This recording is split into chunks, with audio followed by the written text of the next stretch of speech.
Alright, so let's do a quick little overview of travel tripods today.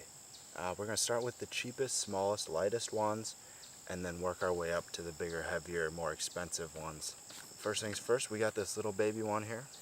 If you have a small camera like this, something like this is going to be perfect for you because you can kind of set it on anything. You can wrap it around trees, sideways like this.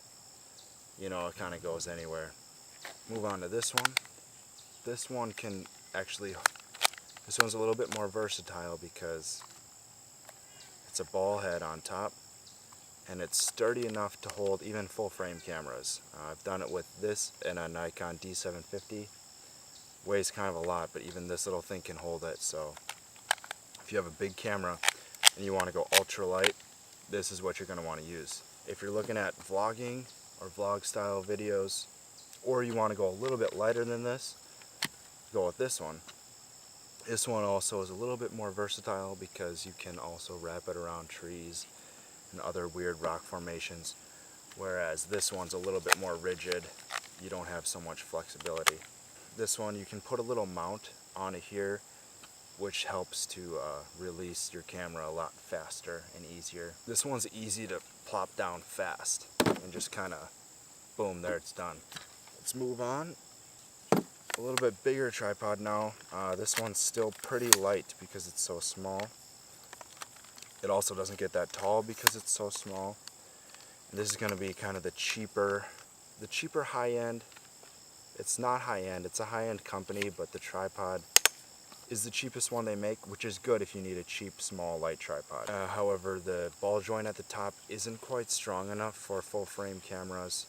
If you have a smaller crop sensor or some kind of camera like this is going to be perfect for that. It's also lighter than a little bit than the other one I'm going to show you. But the good thing about it is that it is really sturdy for its price and really small and lightweight. So if you're going on hiking trips and you don't want to lug a big tripod around, this will work good for you. Now we're going to move on to the biggest tripod, the one that I'm filming with. This one's a little bit more expensive. Well, it's 3 times the price of this, but I would say that it is the best travel tripod when you actually need a tripod that's really going to work well for you. It's the one I'm filming with right now. It's pretty versatile, it's pretty heavy, it's bigger than this one. It's also bigger when it compacts. So it is about at the very end of the travel tripod category. So now let me do a review of this Manfrotto Be-Free travel tripod. It's super sturdy for its size. At the top here you have these knobs that adjust depending on the way that you want the legs to go. And I'll kind of show you that. Open this thing up, the legs swing out. And this is where you adjust these knobs up here. If you want the legs to go normal, spread, click all those to there. If you want the legs to go even further, you click it one more notch. You can do all these individually too if you only want one leg to go further. And then they're going to spread out like that. And then really get a sturdy stance there. It's going to be about 5 feet tall, and then if you add the camera, that's another couple inches. So what I was saying was this ball head is super strong for its size.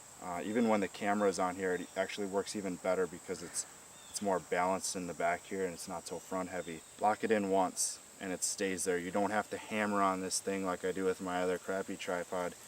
There's no movement whatsoever inside of the ball joint, which is amazing. Like if you're aiming at stars and stuff at night, you really kind of, figure out your spot and then you want it exactly there.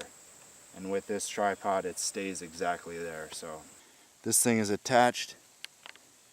You just disconnect it like that. And then when it's time to hike home, I just connect it to my backpack like this.